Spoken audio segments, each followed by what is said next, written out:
Kia ora New Zealand, welcome to Sweet Chain Live. My name's Matt Drake. This is episode 165, and I'm joined this evening by my guest co-host, Arne Burgess. Good evening, Arne.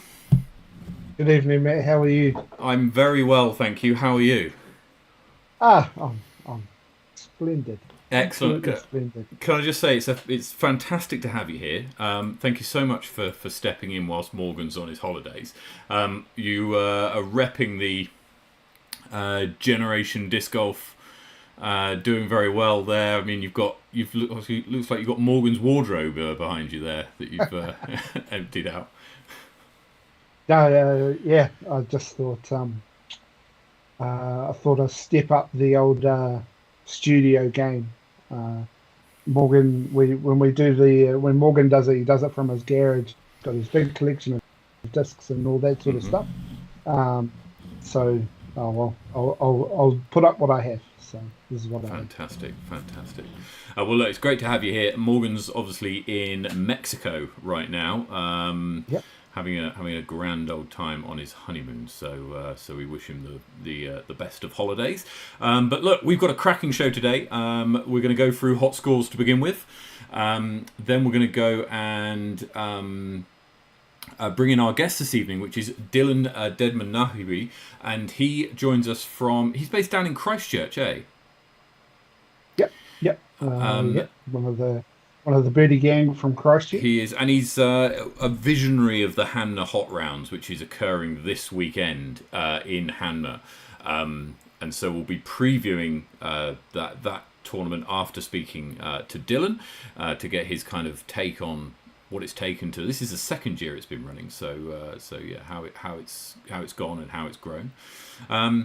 Then we'll be giving you all of the information you need in terms of NZDG AGM. It's quite a key week, right? Because we're kind of in the middle of it. Nothing's happened yet, but there's still opportunity for you to make things happen if that's what you want to get involved in. And so we'll have all the key dates and all the requirements that you need a little bit later on in the show. Then we're going to be doing what Arne brings with him a new segment, borrowed. I think borrowed. Can we say borrowed? Oh, yeah. If you've watched, we'll call it if you've watched, I don't see them as direct competitors, so we're okay. If you watch Staggered Stance, which formerly the Nick and Matt show, then they did a feature called Pop, Drop and Lock. Which so they for a major tournament they pick the player that they think is going to play higher than their rating, a player that they think's going to play lower than their rating, and they lock in a winner. And they get certain points for each one. So me and Arne are going to do this, and we're going to keep tally of the points. Arne's going to tell us how the points work a little bit later on, and you too can play at home in the chat. And yes, though you'll get a shout out next week if you're anywhere close to being correct. So yeah, right. I think we ought to get going. Just before we do, did you get out at all this week, Arne? Did you get to play any golf? Yep.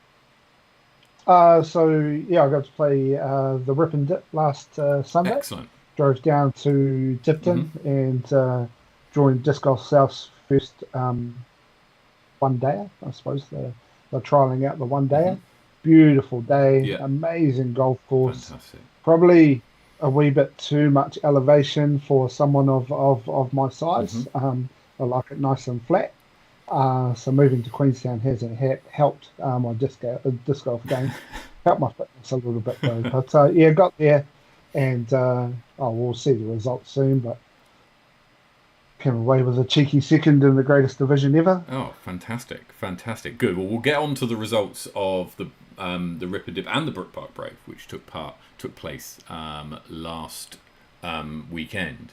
But take us through hot scores to begin with. Yeah, awesome. So I'll try and channel my best, Morgan. And as always, we go down to the south and we start in Invercargill and Queen's Park, where Mr. Liam Hewitt takes away the hot score this week with a 13 down. The Māori from the north seems to have come down to Dunedin and conquered the Dunedin courses at Chingford and Brockville. That's Ephraim Russell shooting a 6 down at Chingford and a 5 down at Brockville. Mr. Dante Manuel don't know who Dante is, and I'm a local. Maybe I don't know too many people here yet. Takes over the Gardens with a 13 down. Over at Lismore, Ruben Goss and Jamie Hunter tie that up with a 10 down. All the way to Jelly Park, and the fellow that lives just around the corner, Mr. Kelly Thompson, takes that down with 11 down. Mr. Sam Cole in the chat, but lonesome without his mate this week, takes over Warren Park with 15 down. We go down to Ashburton Small Bone Reserve, where KBG and Sam Hall share the 13 down hot score this week. Queen's Park Reserve, now get this, 9-hole golf course, ran a pyre with a 9 down. We call that a perfect round? I think we do. Is that a perfect round? If it's 9 birdies, certainly. Yeah, exactly. And then we go all the way up to the top of the south, and Mr. Tom Strawbridge at Saxton Field getting a 7 down. That's a 9-hole course as well. And then Branford Park, he shoots 16 down. Now get this, hole 4 there is one of those holes. I don't know if you've ever played it, but I haven't. Hole 4, and he messaged me this to ensure that I knew this before the show. So it's one of the holes where you either take a 2 or you take an 8. Okay, right. And it's proven by the fact that I took an 8 and he took a 2 last Christmas. He aced it.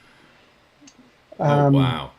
Little basket that sits on a tree stump up above, and aced it. Oh, fantastic. So anyway, up to the north. Good work, good work. Right, starting in the capital up at Berrenpore in the hills, and it's Boom Boom Brett Carlisle who hits a 7 under par, is enough to tie with Dan Pickerskill, who also hits 7 under in the capital. Across the water to Hikoikoi, and it's the CEO, Lotte Pepper, who hits 6 under par. Up the valley to Harcourt Park, Johnny Wake doing the business with a 7 under. And he's doing it in his hometown as well. At Linklater is 10 under par for Johnny Wake. Across to Maryland's, and Jed hits a 2 under par. And at Spa Park Black in the middle of the North Island, Callum Petman hits 9 down. Up to Auckland, and at Henderson, Daniel Tidbury shoots an impressive 13 under par. Jared Saw takes away the honours at Woodhill with a 3 under, and 3 under is the score that Aaron and Eldon Pasquale can't decide who's best at Rosedale this week.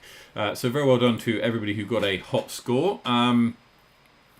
There was some pretty hot scores in the over at the Rip and Dip at the weekend. Let's just have a quick look at the results whilst we're here. So Francis Orange takes out the MPO division, pulls away in the second round, and shoots 2,000 rated rounds, 10.02 and 10.09. Ethan Stout shoots the hot round of the weekend with a 10.11 rated first round. Stephen Reed on a bit of a comeback performance, honestly. I mean, chase card special. He played in GCO but didn't finish, and so prior to that was the Smash back in January. So he's had a bit of time off. Back again, picks up a podium spot. Jack Maffey in 4th, Brenley Marshall in 5th. Nicholas Stout wins over Echo Lee in FPO, and Bray Marsden, local, taking it out in MA1 over Jonathan Brown, narrowly hanging on to his lead from the first round. I'm pretty sure that was a last holer as well. Oh, was it really? I'm pretty sure he won it on the last hole. Oh wow! It was a big battle the whole way. But it looks. Yeah, I might stand corrected, but. Yeah. It looks pretty intense. And then FA1, Rachida Torre, a name I've not come across before. She takes out the win over Amy Marshall. And then in MA40, the best division, Andrew Barnett. He had you by 4 shots there, Arne. Just a little bit too much to catch up in that last round. Yeah, so I'm going to tell people a story because that's what people do. So Dipton is a massive lot of elevation there. And I played my first round with Bray Marsden, who, along with Ethan, designed the course and set it up there. And they've actually left some baskets up there for the locals to have a go in the hope that it might become a permanent course. So, but anyway, there was a hole right up to the top where I teed off, and I honestly thought it was an ace chance. And so, par 3, got it up there. and it was sort of on a ridge. And so I went to put my bag down at the next tee, which was just down. And the guy standing there goes, "Oh man, that sucks, bro." And I said, "What do you mean that sucks? I'm under the basket. It's going to be tapping." And apparently, he goes, "No, no, your disc is down there," and it rolled.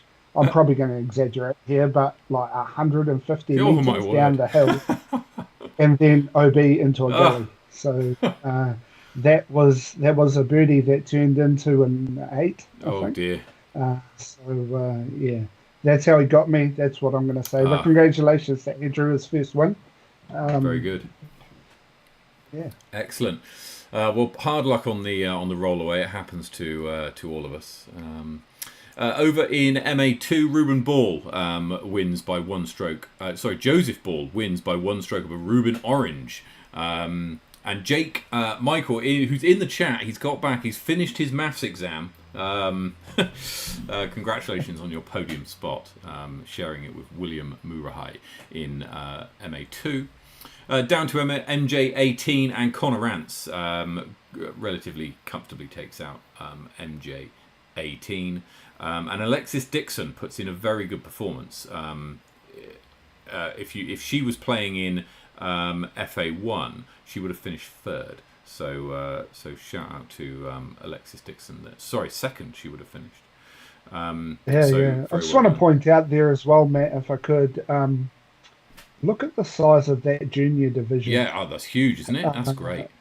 yeah, it's amazing. Mm. So for those clubs throughout the country, um, yeah, little one day pop ups seem to be the go. Yeah, So well yeah. done to Disc Golf South and to the Victim Well, Golf the Club. advantage about the little one dayers is that a, a like a 14, 15-year-old can play a one-day tournament and won't get exhausted by middle way through the second day. Do you know what I mean? Like Yeah, it's a lot easier to do. It's also a lot easier for the parents, like logistically, to get kids yeah, to and from tournaments if it's all in one day rather than trying to find accommodation or whatever.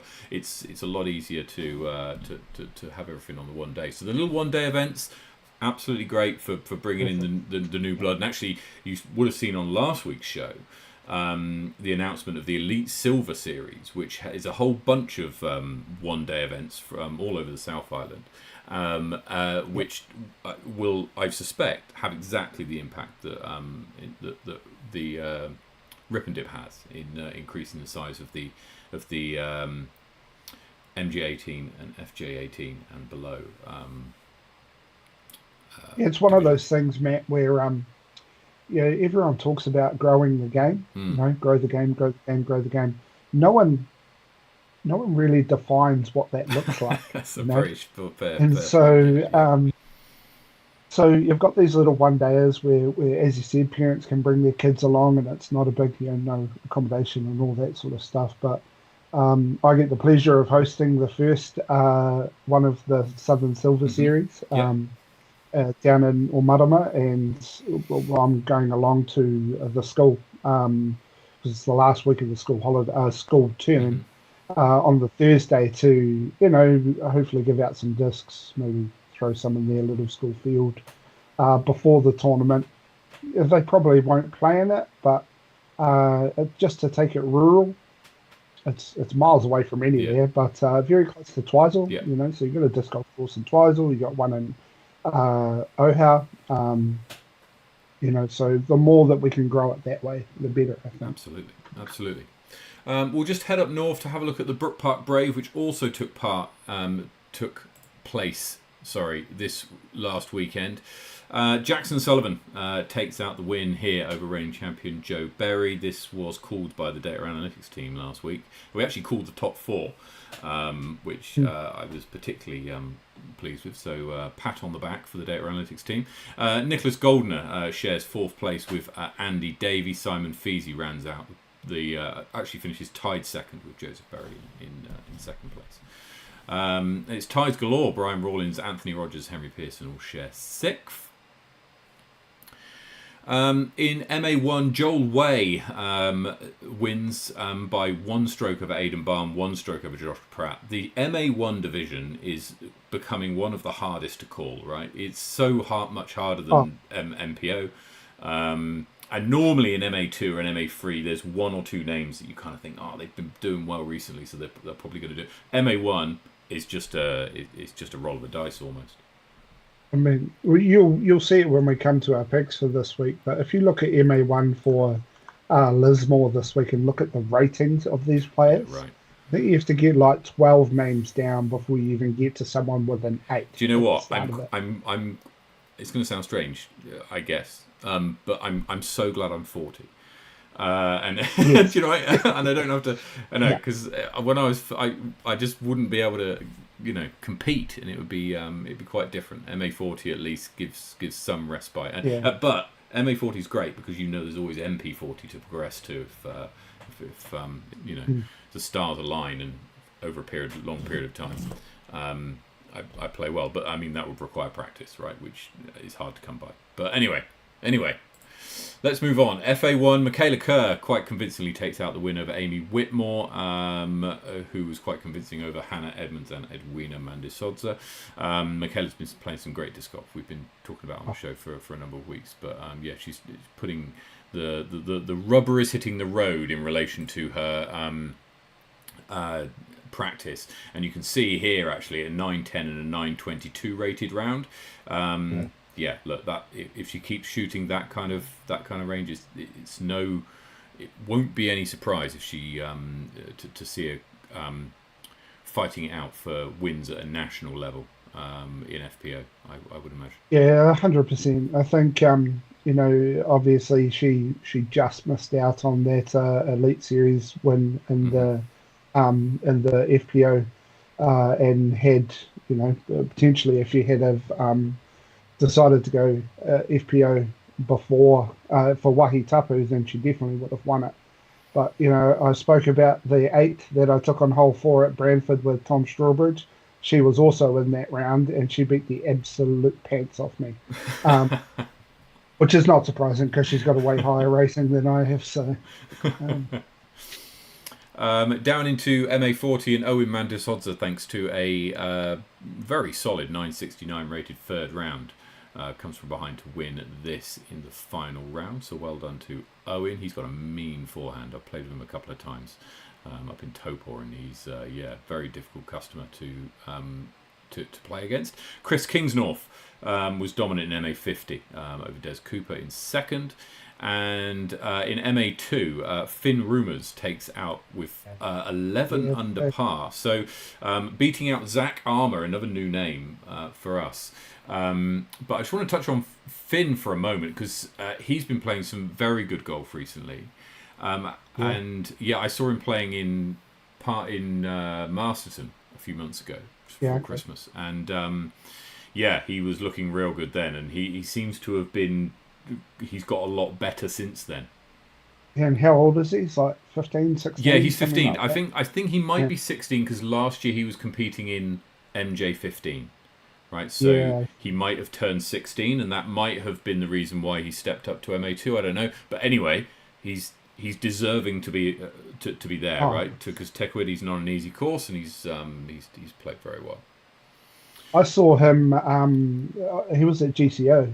I'm sure he played MA2 and placed top 3, I think. But I think that lead card for MA2 for GCO in the last round. I think there was 2 under 18-year-olds in it. And they absolutely pulled it down. So that kid can throw a disc. But I think that only makes it better for the junior divisions as well as the strength of the MA2 divisions, right? I think it makes it great for the junior divisions because you're not going to get into situations where, and if you remember a few years ago, if you were a junior and you showed up and Levi was in the same division as you, you lost, right? And it's probably similar now. And he did obviously he moved up before he was 18. That's fair enough. And I'm not calling him out for being a sandbagger back in the day, but it's good that these junior players are recognising that to get competition, I'm going to need to play in a higher division. And what that does is it also generates competition within the junior divisions themselves, which is great for everyone. Yeah, definitely. Like, I was with Connor's dad, Connor Rance's dad, is the Ripondit, and he said to me, we're having a discussion about him, and he said he would have played in an MA2, but he had a whole bunch of mates that were playing as well, so he just wanted to play with his mates. So you got to give him that. Magnus did the same thing at GCO. Yeah. You know, we gave him the option, saying, "Hey, it's going to be a far shorter course than what you're used to, but do you want to play with your mates?" And he said, "Yeah," and then went out and ripped like 4 eagles in one round or something like that. Something silly. Yeah. So well done to Connor Foley, winning by 14 shots in MA3. Again, a name that we're not familiar with. Winning quite handsomely in MA3. The same layout. The MA3 played 3 of the shorts. MPO and MA1 played 3 of the golds, and then everyone else, I think, played short, gold, short. So as the 3 rounds. So it was. Can I just point out, like, this is awesome from TDs. Yeah, I started playing disc golf about 18 months, 2 years ago, and it was you showed up to a tournament and everyone played the same layout. Yeah. You know. Yeah. And people were taking 80 over, 90 over, 100 over. That's no fun. So this is awesome work by the TDs, just to make it easier and a little bit more accessible for people. Yeah, absolutely. I mean, it's so important that you come away from a disc golf tournament feeling like you haven't just been beaten up, right? Yeah. Because who wants that? Who wants to go away, spend a load of money, and then come away going with bruises and bumps and a big number next to your name? It's not a fun experience at all.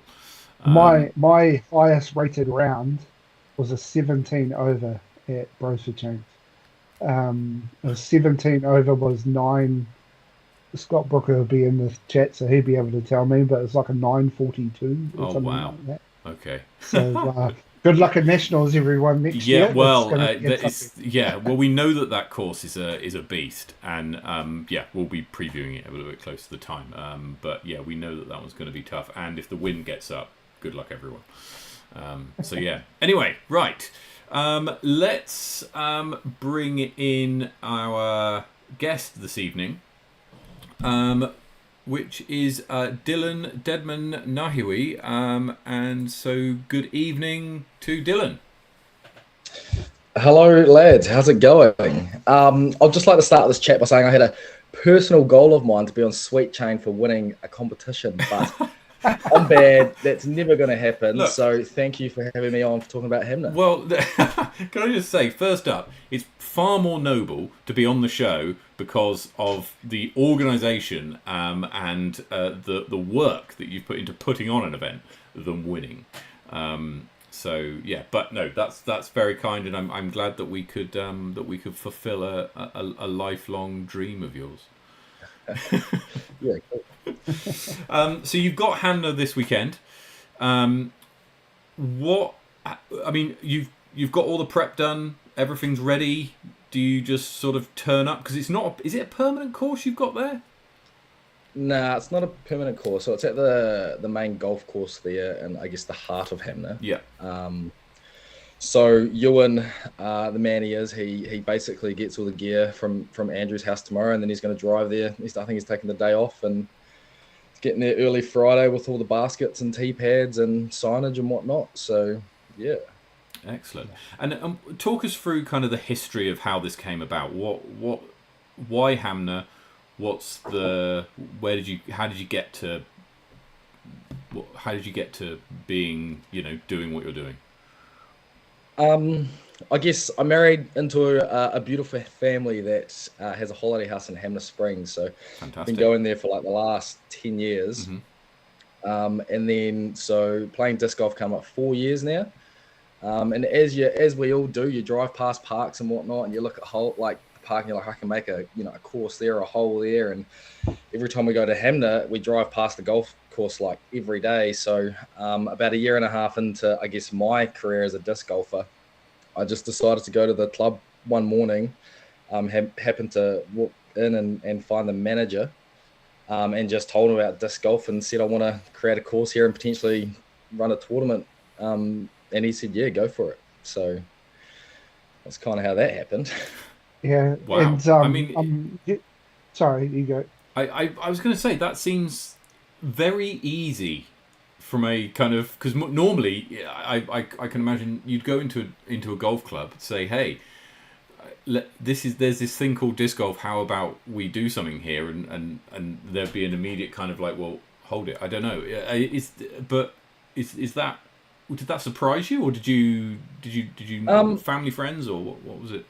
Nah, didn't know them. I'm quite spontaneous sometimes when I think about things for a while, and then all of a sudden I'll just kind of like snap and do it. Mm-hmm. So yeah, I just kind of rocked up, talked about it, showed him a few videos of disc golf and whatnot, and he was very excited. I think for him, the actual, I guess, ball golf are struggling in a way to kind of have memberships and players going back and forth and whatnot. So for them, it was, I guess, an extra thing to do for their course. Mm-hmm.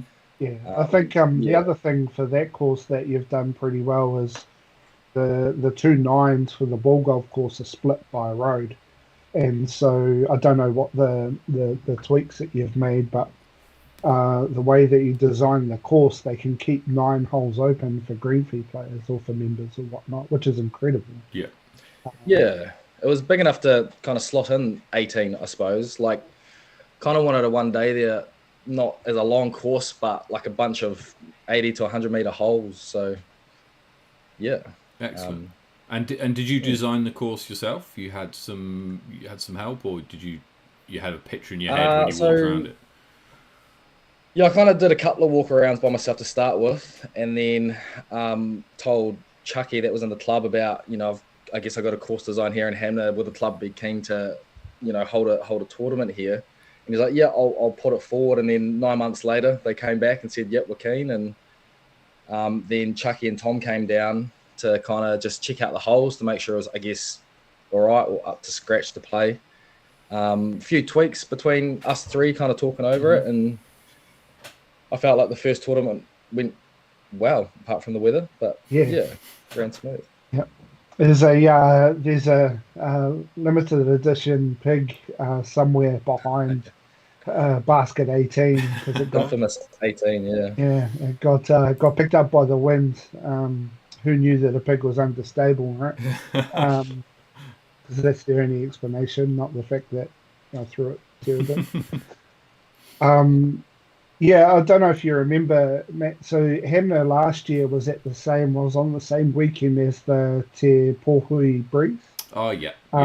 And the country was absolutely hammered by winds to the point where any of you know the Falconers, they travel places with their caravan, and they didn't come on the night that they were supposed to come because there was genuine worries that they wouldn't make it. Oh wow! There were wind warnings and whatnot, but we got there. I think there was similar. It was like 72 people registered, but 30 people didn't end up making the trip up because it was that dangerous. Wow! And then we might as well call him out for it. But Tom Baker, who is definitely watching, forgot to bring a wet weather jacket for his first round, and it absolutely belted down the drain for 6 holes. And so he just went, nah, stuff this. I think he was about 100 over by then, so he went and sat back in the clubhouse and DNF'd. So it was an amazing tournament. So shout out to you, bro, for that.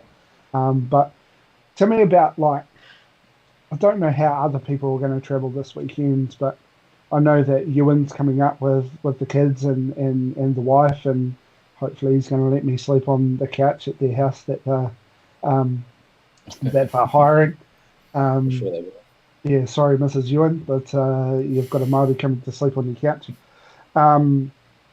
So talk to me, like, was that part of the sort of inspiration as well? As Hanmer's a bit of a destination sort of town for Cantabrians, but it's also kind of like in the middle of, you know, Canterbury, Nelson, West Coast. Yeah, 100%. Like, Hanmer is a beautiful spot for a weekend away. There's a lot to do there, and why not throw in another great sport? So I've got this big vision of Hanmer Springs.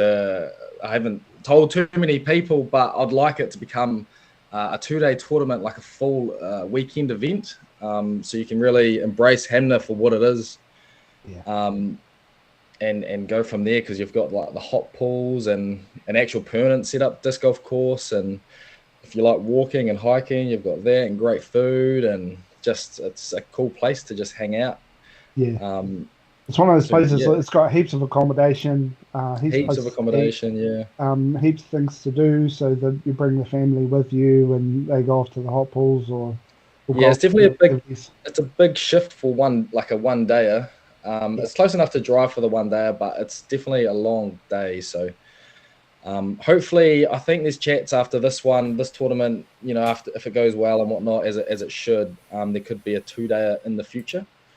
And then my plan would be to get both sides of the ball golf green and open up some holes, and I feel like you can get a really good A tier there in the future, maybe nationals in 2026 or 7 or something. Who knows? I think that's fantastic that you're thinking that big, and I mean it's kind of an ideal spot really for anyone who's traveling the country as well, right? For anyone who's kind of stopping in, because you say it's going to be somewhere where people are more likely to stop anyway, and it breaks up journeys that you might be making from Picton to Christchurch, or from the west coast to Christchurch. So yeah, it's a great location. Yeah, great. I mean, Dylan's a fellow dad. You're a fellow dad, and we juggle the disc golf life plus family life as well. And so, it wasn't that my Dipton isn't the greatest place for my family to go for the day whilst I go play disc golf, but she wasn't overly keen to come to Dipton with me.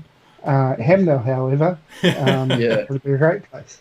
Go hang out at the pools while I throw some plastic. Yeah. Yeah. Excellent. Yeah. So that's taking place on this Sunday. This Sunday, that's on the 5th, yeah. This Sunday, you've got quite a crew from Christchurch. Nearly all of the entire MPO field is Christchurch, and you've got a few Nelson players and a few people from further afield, sprinkled a bit further down. A few from Westport, cool. And excellent. I mean, shout out to you, Dills, and to Ewan. And Chucky I'd just like to say that those two are the main drivers of this actually happening. Like I guess I've envisioned it and set the movement, but they've definitely taken on board and made it really happen with talking to the golf club and whatnot. I've got goals maybe this year to hopefully get involved with that a bit more. I'd like to get better at that stuff and getting amongst it. So I've got goals and trying to help them out. So yeah, that'll be cool. That's awesome. So I mean, that's why I suggested to Matt that we bring you on, because I feel like there's so many of these little towns in New Zealand that have these amazing golf clubs. You look at Dipton as well. Like the golf club itself is pristine, and it's just popped on, next to a little farmland in the middle of absolutely nowhere. So for people throughout the country, we were just talking about how awesome one-dayers are to get new players involved. Yeah. It's sort of like, what's your advice? How do you sort of said you stewed on it for a little bit, and then you just went, bugger it, I'm going to go have a chat. Is it that easy? I think it is. It's all about just having a chat. Things are scary to start with, I suppose, and I'm quite scared most of the time for that stuff, but just have a chat and just kind of see where it goes. There's heaps of people out there now that are willing to help and get things going. So I think it's scary, but everything's getting more possible these days, and opportunity and whatnot. So, yeah. Yeah, no, that's awesome. So, I'm just trying to look and see if there's any chats in the thing. So, when's it going to be a 2-day with a practice day? Yeah, I what's mean, the that's the practice day? dream, That's right? it. Everyone comes Yeah, blind on the yeah, Friday. Were there yeah. any restrictions that the golf club placed around either access to the course or No, hole design or like or access to the day prior or anything like that? not really. When I had the initial chat with him, I told him what we normally do is stay off, I guess, the putting greens and off the tee pads, I suppose. But they didn't really have any questions. They kind of just let us take over. There were gates that he didn't have keys for that we had to kind of leave unlocked. So if discs went over a fence, you can get them, type of thing. And he kind of just let that happen. And as we do, we tied it up after ourselves and made it right after. So I guess we built that trust last year to kind of come back this year and hopefully do it a bit better. Or yeah. I think Paul Macbeth makes a good point. The rural golf courses are always keen for the added foot traffic. They're keen to get anyone they can coming through. And because their bar will make a few bucks on the side, cooking some food or serving some drinks or whatever. So yeah, and Brett makes a good point as well. Make it a 2-dayer, and you'll have some Wellington players come down. That's the disadvantage about 1-dayers is that you attract a lot of players from that kind of 3 to 4 hour drive range, but you're not going to attract many further afield than that. No. But whilst making it a 2-day, you kind of increase the size of your catchment area, kind of thing. That's the advantage of Christchurch being such a big disc golf market, if you call it a market. Yeah. There's just so many players. And a 3-hour drive from Christchurch is a lot of places. A 3-hour drive from Christchurch. Yeah, exactly. Well, Hamner's an hour and a half, so it's even better than that. Yeah. If you're driving to Hanmer this Sunday, look, you'll drive through Culverden. The golf course is on the left there. That's the next scope that I'm looking at potentially as well. That's a great looking golf course. Let's take that one too. Excellent. Yeah. Excellent. Is it what's the weather looking like for this weekend? Have you seen the weather? Can we get? I wake up on the day and it is what it is for me, so I haven't checked. It's 15 degrees and perfectly still. Wow! What it's looking like. That's what I've got. Kind of boring, really. 17 degrees, wind 8 kilometers. That's nothing. No rain. So really, for both of you, I mean, it's going to be what you shoot is what you shoot, right? So yeah. Also remembering that you're I guess competing might be the wrong word, but in some instances it might be considered that you're competing with Lismore, which is quite it's been going. Lords and Ladies of Lismore has been going a long time.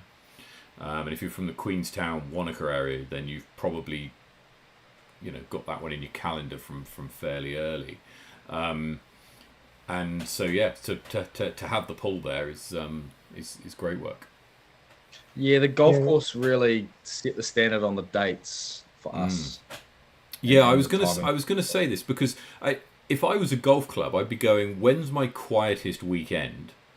Yeah, do it that weekend. Go crazy, right? Because anything more than I can get, than because they'll be looking at it and going, well, I don't make anything this weekend anyway. So if I can get 80 players coming through and they all buy a Coke, that's more than I'd get normally, right?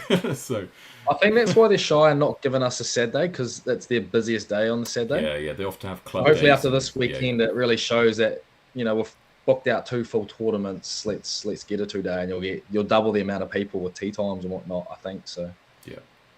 Yeah, I mean, you look at the Hagley golf course. They're going to start moving down that way as well because we run big tournaments there. Yeah, so and it's golf clubs aren't immune to the necessity to diversify, right?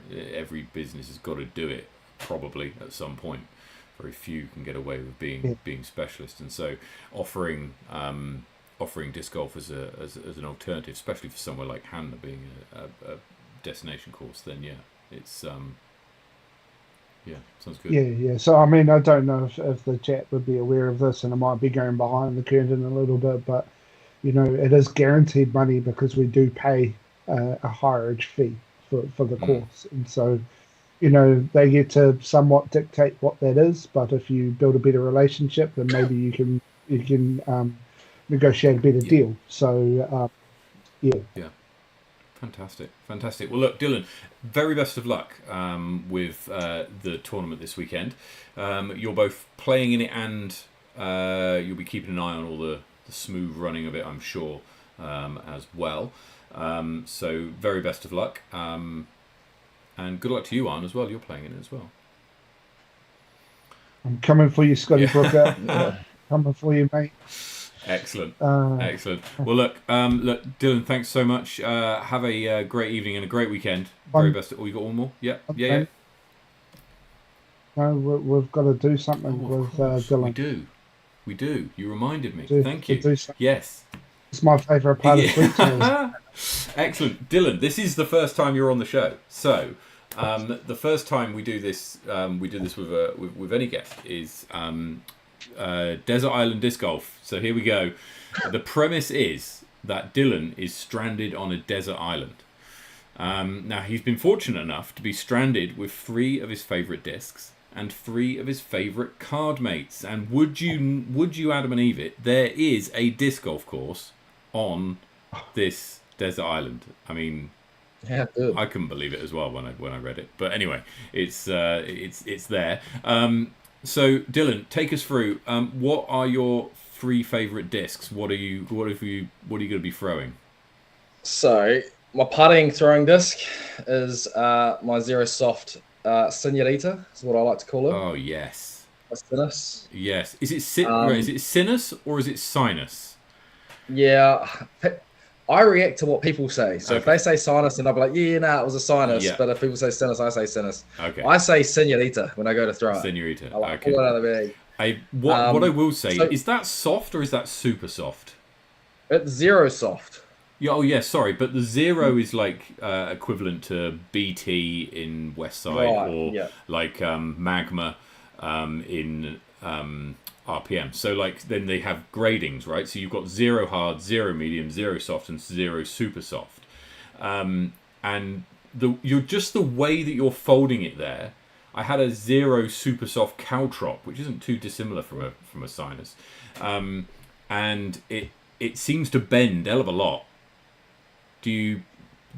I mean, that's like a taco. You can fold it over. It bends a lot. It flies. I feel like it flies true to its numbers. Yeah. It freaks people out when I go to pull it out of the bag and it's like one edge is kind of sitting up random. I'm like, don't worry about it, mate. It'll fly. Yeah. If you've ever played in Wellington, I think Stan Morris had a pink one of those at some point. I think it's still in his bag, and it was known as the luncheon meat because of how floppy it was. Anyway, yes. So a 0 soft sinus. That's a fantastic disc. Yeah.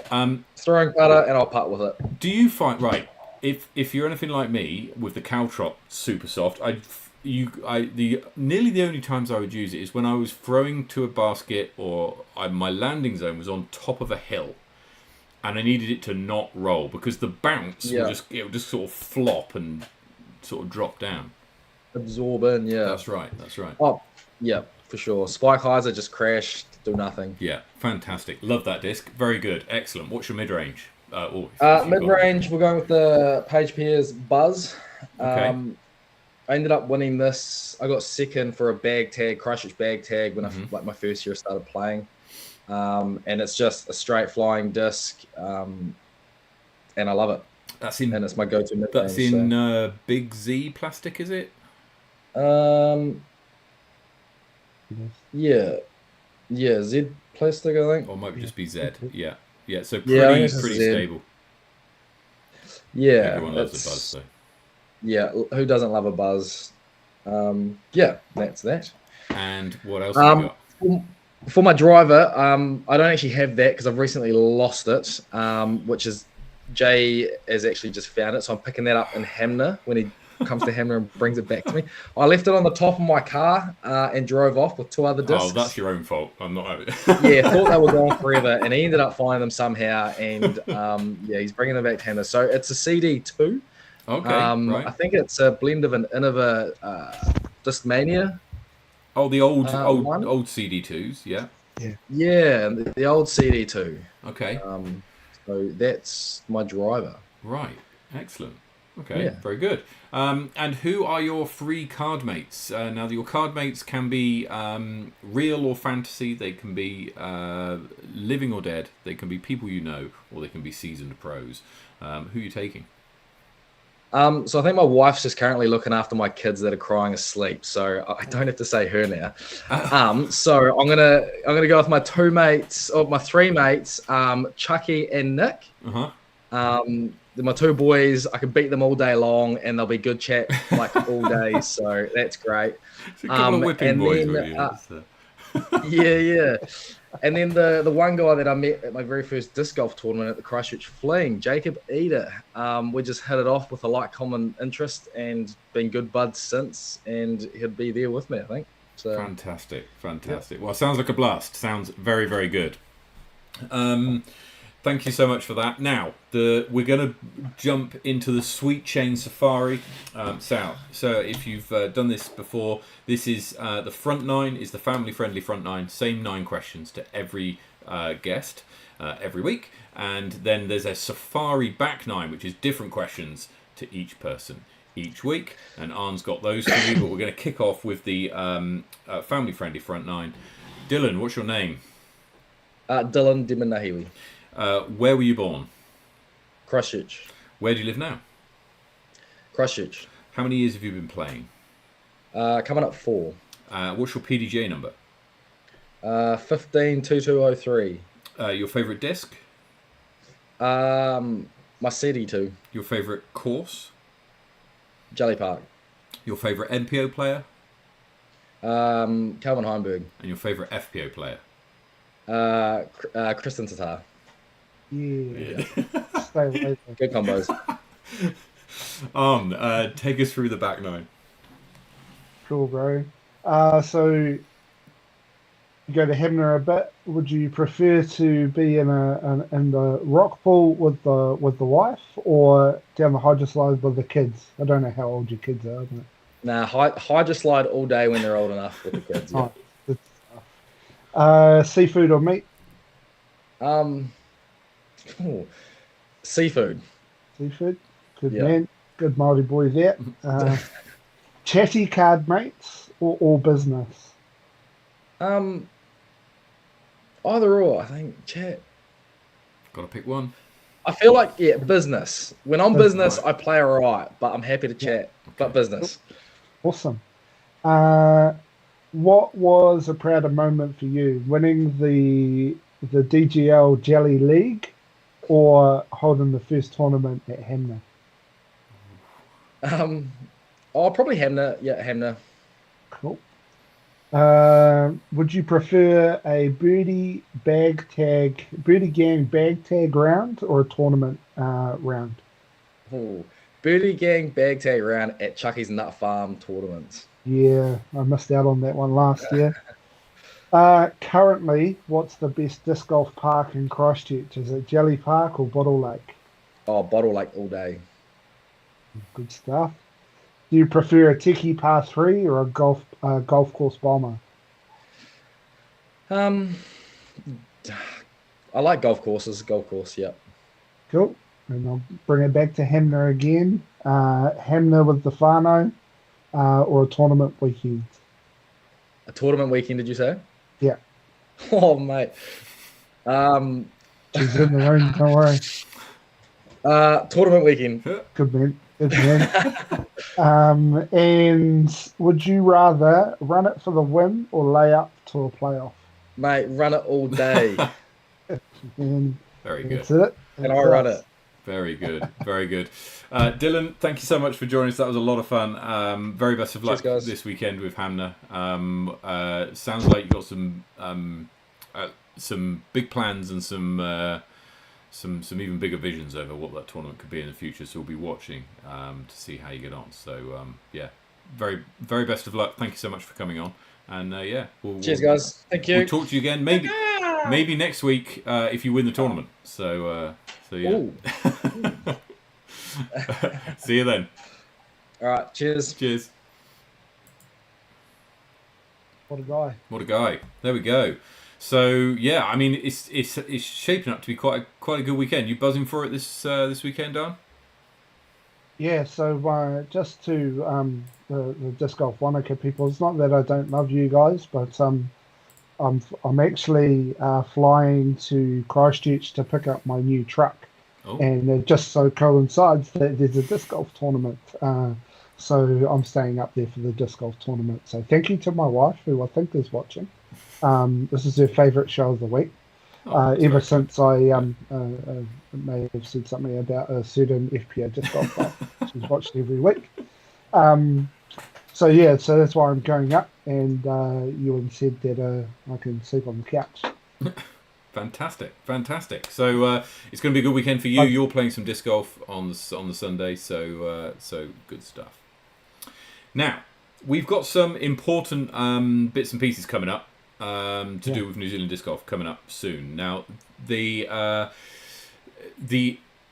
NZDG AGM is coming up on the end of this month, so I'm going to bring up here a copy of the notice that everybody who is a member of NZDG should have received earlier on last week. So the 29th of May is the date of the AGM at 8 o'clock. The 29th is what's the 29th?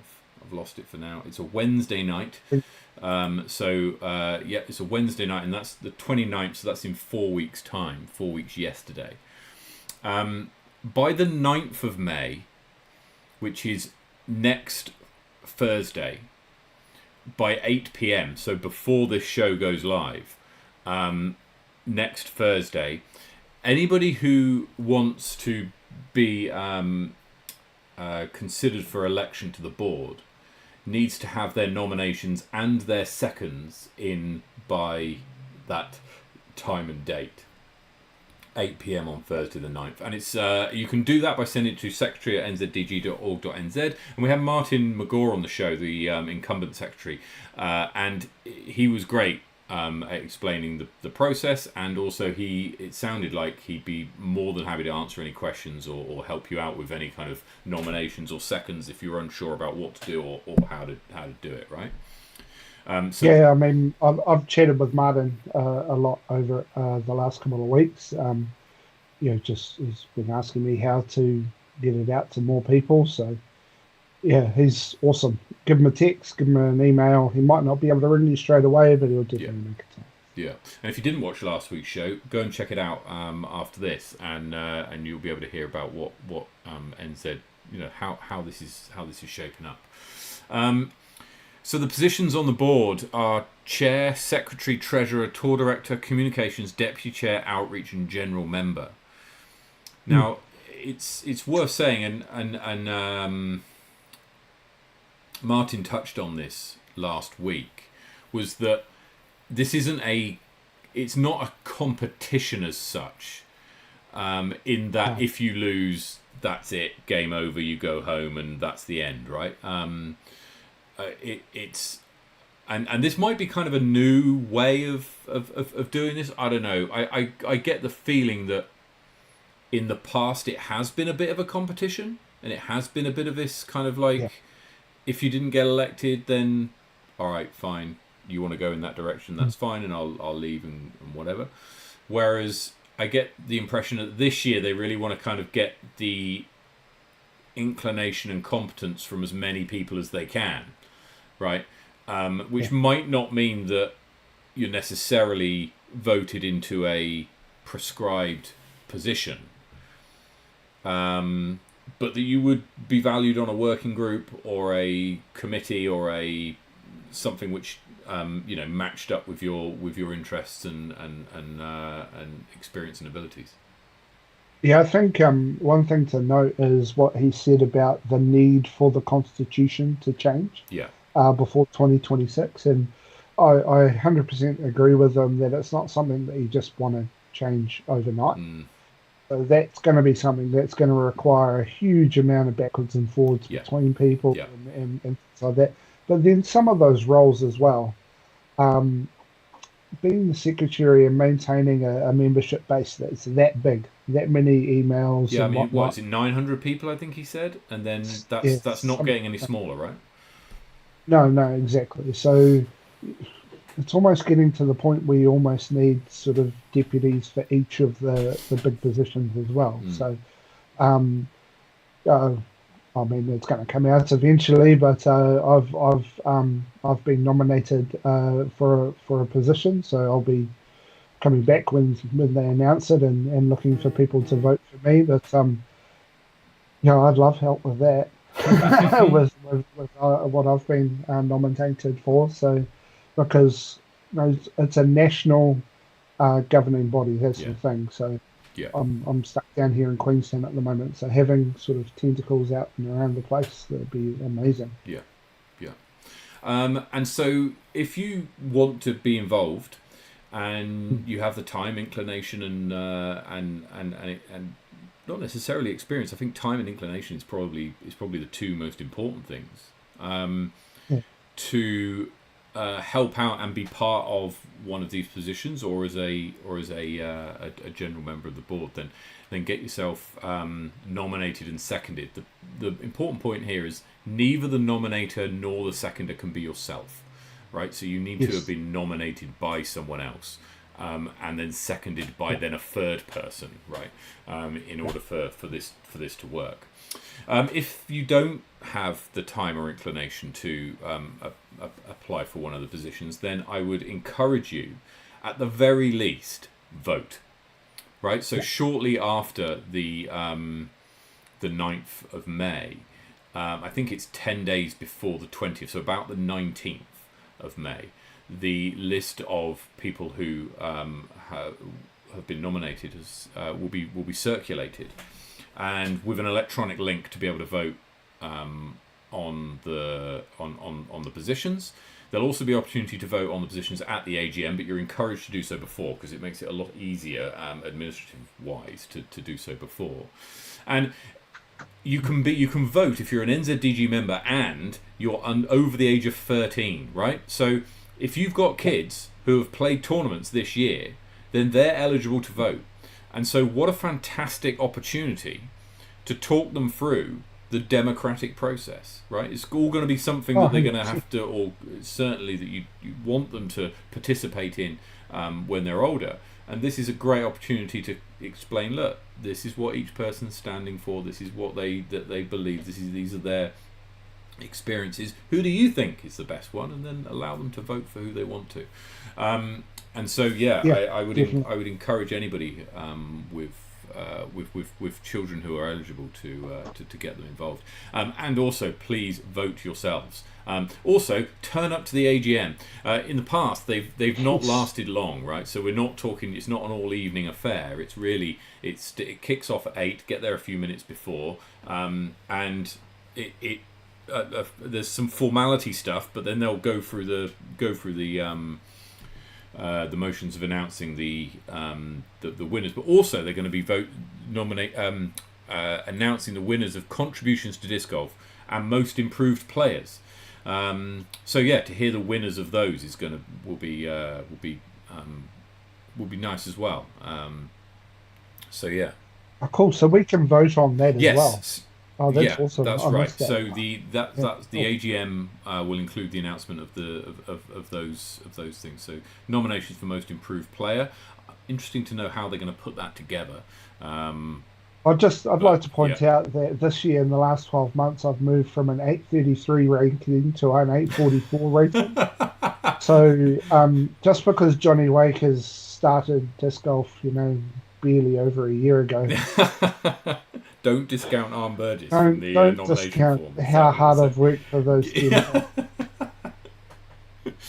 the 8th on Sunday the 19th of May, 10 days before the meeting, we'll have the agenda, all the motions to be voted on, a link to the voting, and details of who it is. Now, on the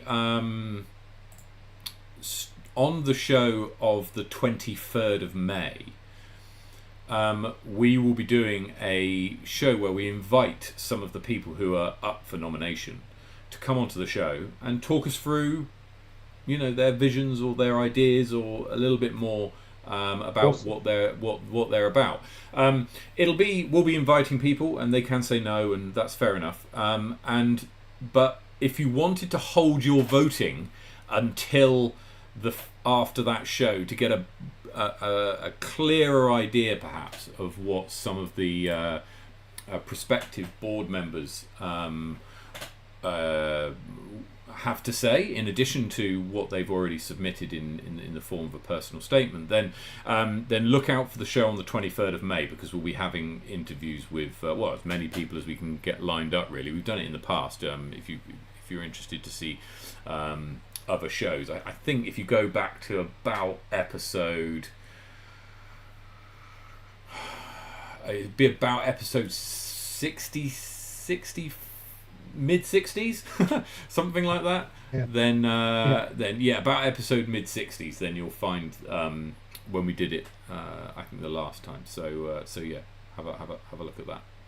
And that's going back to what I said earlier about this whole defining, growing the game. We've got an amazing sport, and it's actually going probably beyond where the origins of disc golf in New Zealand started, which is a handful of tournaments and tournament players and a few people playing with their families down at the park, to we're at a stage where I go around the gardens in Queenstown, and there's very rarely never anyone playing there. Jelly Park, man, it's on a Sunday it can be cards of 8 backed up on every tee. Yeah. So the sport's moving in a direction that needs to sort of just refresh, and help to help it move to sit alongside the golfs of this world and the rugbies of this world, and so on and so forth. Yeah. Because those participation numbers are declining, and disc golf is growing. I work for council in Queenstown, actually. This is an interesting wee observation, and council down here have just spent a decent amount of money on pickleball courts at our rec centres, because worldwide the numbers are there. And I asked the rec centre guy for the numbers that are playing pickleball, and then I showed him the stats from the stats show for disc golf in Queenstown, and they were triple what the pickleball players were. Wow. And they'd just spent $750,000 on pickleball courts. Can you just imagine if Queenstown Disc Golf Club, or indeed any disc golf club of a similar sized centre, got a cash injection of $750,000? I mean, what? Oh, it'd be amazing. What would? Well, the mind boggles as to what could happen. So yeah, I mean, look, you're right. You're right in that the sport has grown to a point where we discussed it last week. A new constitution is probably necessary. It's probably outgrown the one that it's got currently, and so that needs to be worked through. Coping with the size of the sport and making sure that the majors get the correct amount of attention, making sure that the tour itself is a prestigious thing that people want to go and win, right? If they want to maintain NZDG as the guardians of the national tour, which I wouldn't necessarily agree that that's the right way to go. But that's if that's the direction they want to go, then you need to make sure that is a thing, right? So, that's it would be. It's going to be interesting. It's a really key time, and everybody who's listening to this can get involved, even if it's just voting on the day. If that's all you can do because of commitments and whatever, that's fair enough, right? That's completely fine. Just make sure you get that vote in, and if you do it after the Thursday show, so that you've got a little bit more information. It's that old adage, if you don't vote, then New Zealanders will still complain and moan, but you know, you can say what you want about certain personalities of New Zealand disc golf scene, I suppose, but there are people out there that are actively pushing for the growth of the sport, Yeah.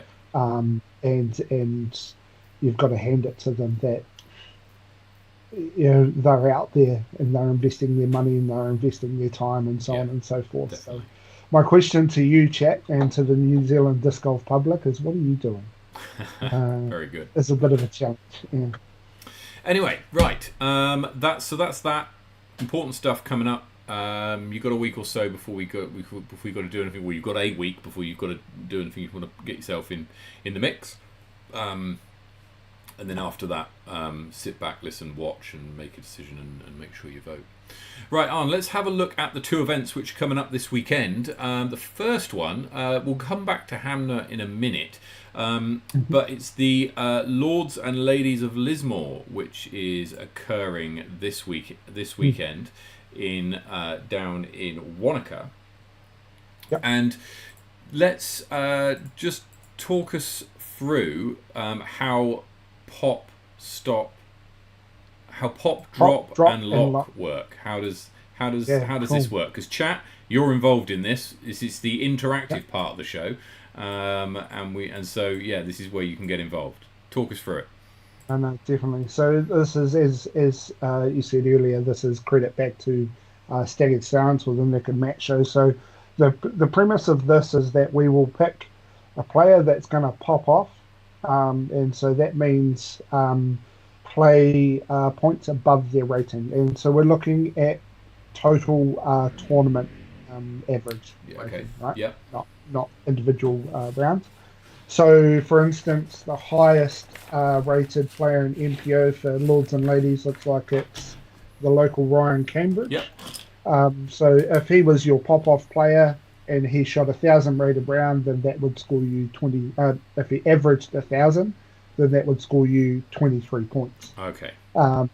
Yep. So the drop premise is a player that we think is going to play below their rating. Mm-hmm. So this is where we can cause a little bit of controversy with people in the chat by picking someone that's going to drop. And our lock is the player we think is going to win. Okay. And so the points for that, I think we've got to be quite kind to ourselves. So I think we'll go. You just get points if they do win. How many points do you get if you win? I reckon it's worth 25 points. 25. What do you reckon? 25 seems reasonable because you don't want it to be overshadowed by the other two necessarily, but you don't want it to overshadow the other two. So okay, all right. So there we go, chat. You get some points for picking the winner. You get some points for picking the person who's going to play above their rating and someone who's going to play below their rating. So enter in the chat who you're and put it in the order of pop, drop, and lock as well. So the pop, who's going to pop off, who's going to drop, and who's going to win in that order. And Arne, have you had some thought over this? Who do you think is going to come out? I can't suggest a tournament, a sort of a show format without extensively researching this. So I've got some reasoning to this. I'm not just picking with my heart here, but for Lords and Ladies, I'm going to go for my pop-off player. I'm going to go for Team Generations Trent Hogg, because he's rated 919, but I know that he has the ability to throw 1,000 rated rounds. Right. And I know that he's going to go up to Lismore with those elevated T-pads and whatnot, and going to really want to bomb it. So he's my pop player. Who are you picking? So I think the pop player, really you want to pick someone who's going to be relatively low rated, right, compared to the field, because their opportunity, I mean, with respect to Ryan, if he comes out and averages a 10-20 rated tournament, I'd be astounded. I mean, he's capable of it, but I don't know whether he will. But for someone like Trent Hogg to shoot 50 above his rating is probably a lot more likely, right? To come in and shoot 970 is seems pretty reasonable. So I'm going to go with I'm going to go with Isaac Latter because he's been playing some really good golf recently. So I'm going to go with Isaac as my pop pick. Cool. Brilliant. Awesome. Do you want to pick drop first then? Because I'm going to try and not pick the same players as you. Okay, so this is a tough one because, again, you want to almost go the opposite, right? And pick someone. And do you get minus points if actually your drop player shoots? Yeah. Okay. 100%. Yeah. So I'm gonna go for the drop player being. I'm gonna go Hayden Edgley as my drop player. Picked my guy. No offense, Hayden. I just purely picked you based on the fact that you are the highest rated non-Wanaka person that isn't last named Orange or Stout. So apparently, if you have Stout in your last name, it's a bit of a superpower. That's so it. I'm gonna counter your pop player, and I'm gonna pick Isaac. Oh wow! Later to be my drop player. Okay. Okay. Yeah, it's probably a bit of a risky bet, but maybe. And so, who is your lock? Who are you locking in as your winner? Yeah, you get to choose here. So this is a massive. Yeah, I mean the sort of the brain says Ryan. You know, he's the highest rated player. He's the local, so on and so forth. I'm going to pick, just because I think Ethan is just silly accurate.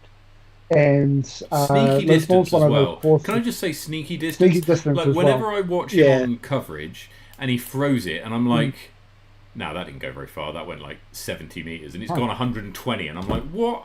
That just doesn't look right. But anyway, carry on. Yeah. And he's not a Johnny Wake or a Sebastian. No, he's not got these big levers and whatever. Yeah. So I'm going to go with Ethan because I think he took the loss last week. He took the second to Francis, and on his tournament as well. So chomping at the bit. Chomping definitely. Well, basically, you've left it open for me to pick either Francis or Ryan, probably, and because I do think it will be between those three who will win. Yeah. I'm gonna. It's so difficult because Francis won last week. If he hadn't have won last week, this would be a lot easier.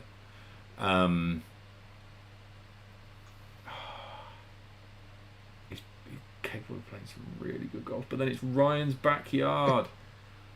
All right, I've got to go for the guy. Right, so I'm gonna pick Ryan because it's his backyard and he rips it up week in, week out. So I'm picking Ryan Cambridge there, but I've changed my mind on more than one occasion before arriving at that.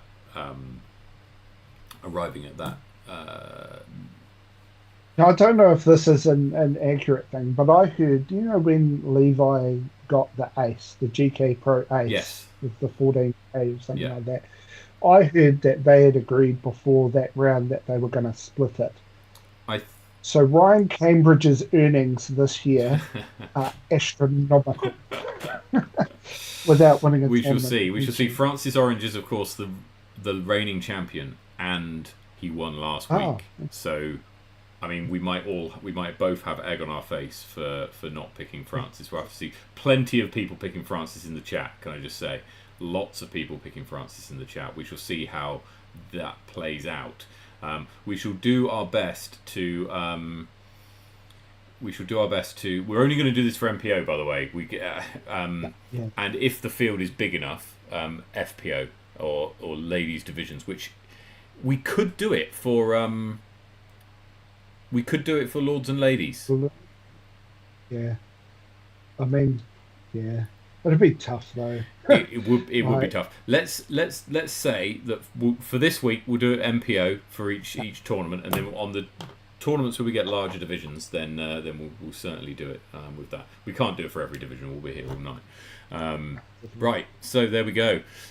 Let's just take a look further down at the other divisions playing. That's going to be a pretty tight division, eh? Haley, Nicola, Victoria, or do you think Haley will run away with it?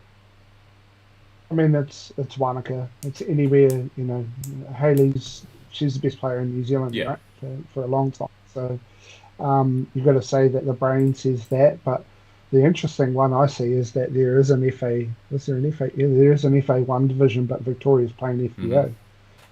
So that's an interesting one. You know, the newly ground in of a Hmm. player.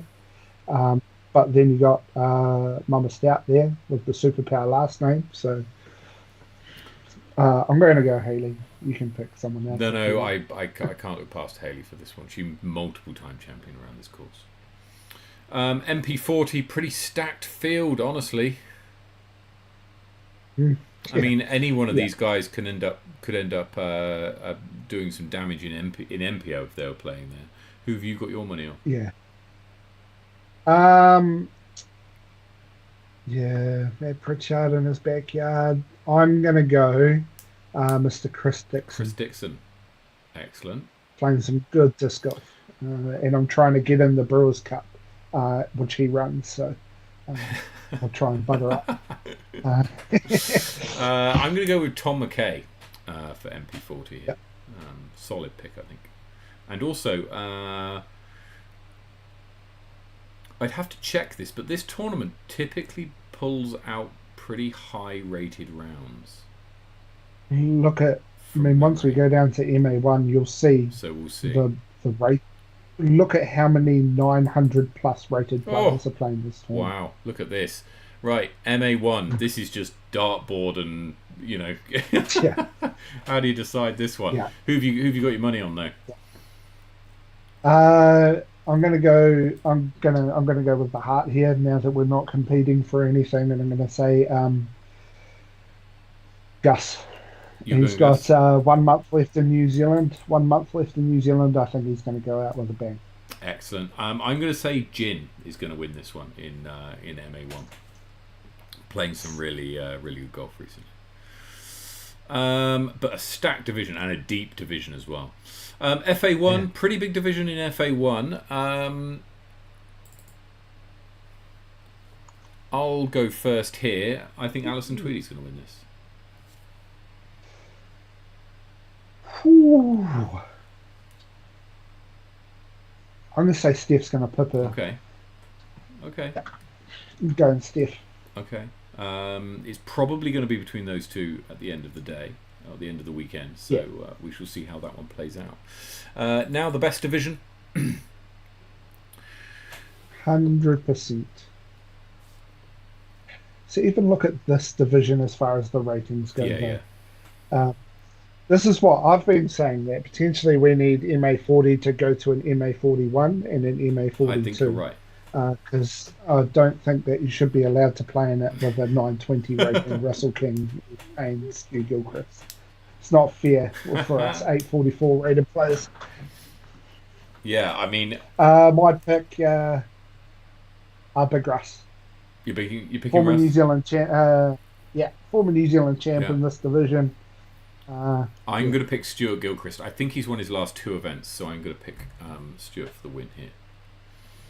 Do we start ringing the bell for MP40 for Stu if he Or wins possibly, three? possibly we do. Yeah, Yeah, possibly we need to have a look at that if he does go out. that might affect my free passes up on the luge. But FA40, pretty tight division here. It's basically Dunedin battle, isn't it? It's going to be yeah, looks like it. Um, Targan's going to win this one. yeah, I'm going to go with the popular choice with the chat, and that's Miss Marie Cummings. Miss Marie Cummings.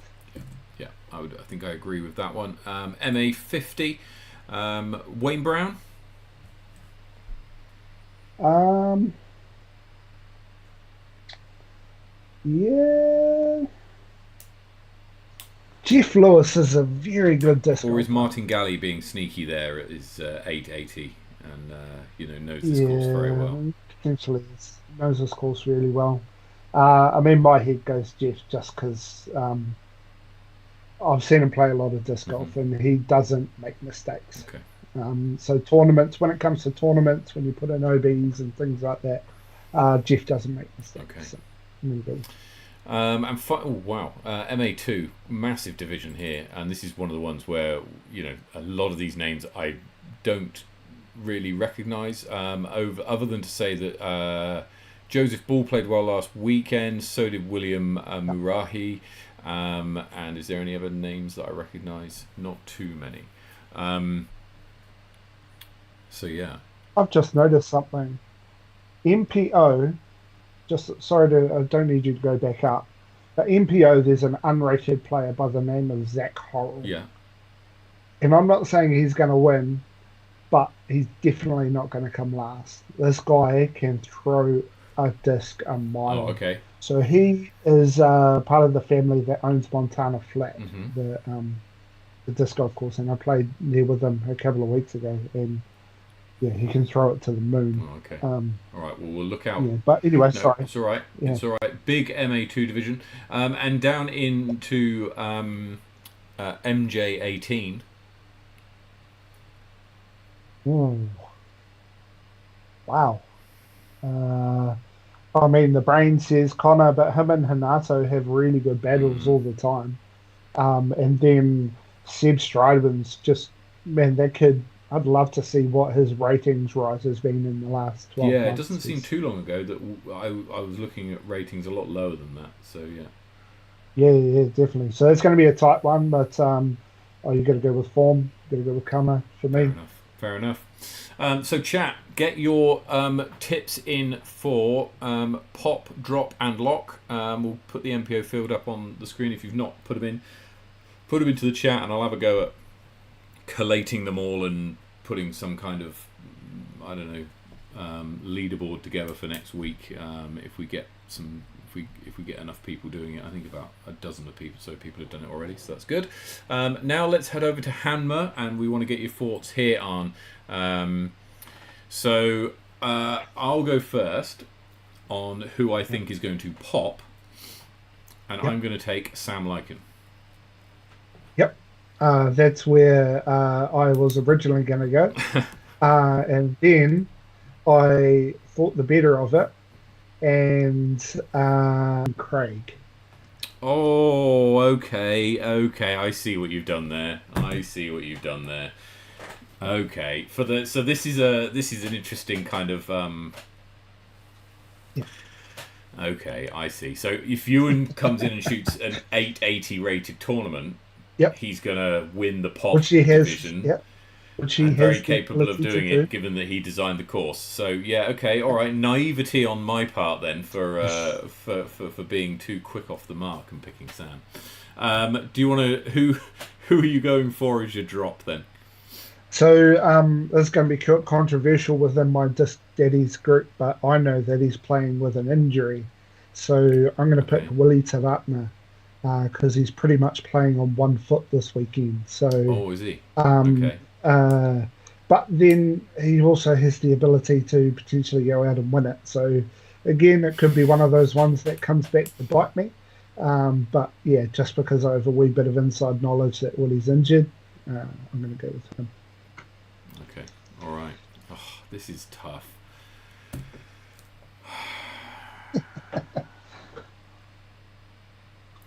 I haven't done my research enough on this one. This is much harder than just picking players. It is. You can't. Yeah, absolutely. I do notice Ashton there obviously is an amazing player. When we had version 1 of this tournament, he didn't play very well. So he's either going to go one or two ways. He's either going to win it, or he's going to. So I think that it could be Ashton because he's quite highly rated. So you've got a bit more room for that. So I'll pick Ashton as my drop. And for lock, who won this event last year? It was Andrew Popham. Andrew Popham, Luca LaBelle, and Seb was third. Seb was third, was he? Okay. Seb's been playing all right. Jasper's not been playing a whole heap recently. Not tournament play anyway. Luke Holster's been playing, albeit in MA1, so it's a different kind of step up. I'm going to go Seb. He's my pick for the win, yes. Cool. He was also my pick, but seeing as you've picked him and I want to pick different, I'm going to pick Sam Lykin. Sam Lykin, yeah, And look. that potentially goes against my the essence of winning, but perhaps, because I do think you're going to have to throw close to 1,000 rated for the tournament to win this, right? And we know that Sam can, right? Yeah. Oh, So yeah. Oh whilst, no, sorry, that wasn't a slight Yeah. or a yeah. Yeah. But that was yeah. But you're going to have to throw close to 1,000 rated in this tournament if you're going to be be near the top. Right. So get your guesses in, everyone. And we'll put some points together if anyone gets a clean sweep. Then yeah. We shall let you know next week. Let's have look a bit further down the field. Megan looks good to take out her division. In MA1, look how many players there are in this sort of 906 to 880. It's an objectively weaker field than in Lismore. However, it's no less competitive. Oh yeah, definitely. Look, I think the difference here with I think the majority of Christchurch players are, what would we call them? COVID babies, COVID players. Yeah. And so, whereas Lismore's full of old school, you know, Yeah. it's full of the old school Wanakers, Queenstowns, and whatnot. So Mm-hmm. these guys are going to catch up, in a year or so. Oh yeah. So, yeah. So who's your money on? So this is a real sneaky out the gate one that you potentially haven't heard of, but Takitemu Zakowski, I know can play golf courses really well. He's dropped down from MPO, so he's going to be my pick there. But I do notice that like Riley, Dimitri, Logan's up there. There's some good players there. But yeah, Taki's going to be my big one. Your pick. Yeah. It's tough because I've also spotted that Dwan's down there. Oh, really? Unrated. Oh, I didn't even notice that. So I might say that he will finish fairly close to the top because I think he can. I think he's. I mean, I don't know where he would fit in or why his rating's not appearing. Seems he just hasn't renewed the PDGA membership. Maybe it may well be. And so I'm going to pick Dwan as the winner here. Down into MA40, the best division. Arne, you'll be battling it out with a bunch of players who are pretty. There's a lot of similarly rated players or players that are around what you so Andrew Inch I haven't met. He's got a decently high rating there. Again, I reckon he goes over the mark to be allowed to play in this division. Well, there's only a few rounds because you'll note that he's not a propagator, so there's fewer than 8 rounds played. So that might be that. What he's played really well. Yeah.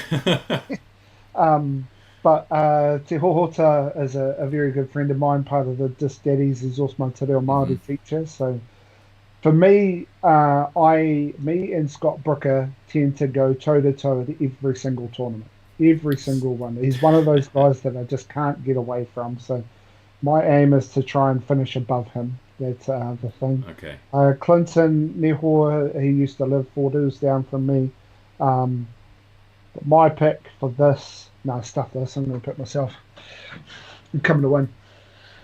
There it is. You heard it here first. So do I have to pick your nemesis Scott Brooker as the to give you the run? We shall see. Down in FA40, Sarah Keane and Donna Cormack do battle. That's going to be a pretty tight battle over the weekend, I would have thought. And in MA50, Stephen Dorey goes up against Andrew Faulkner and Craig Lycan. Yeah, interesting. I normally I pick Andrew because he's a good mate of mine.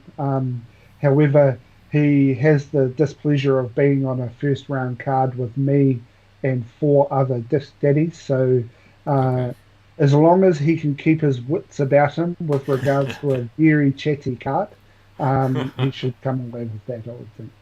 Excellent, excellent. And MA3, which is just massive, at 28 players.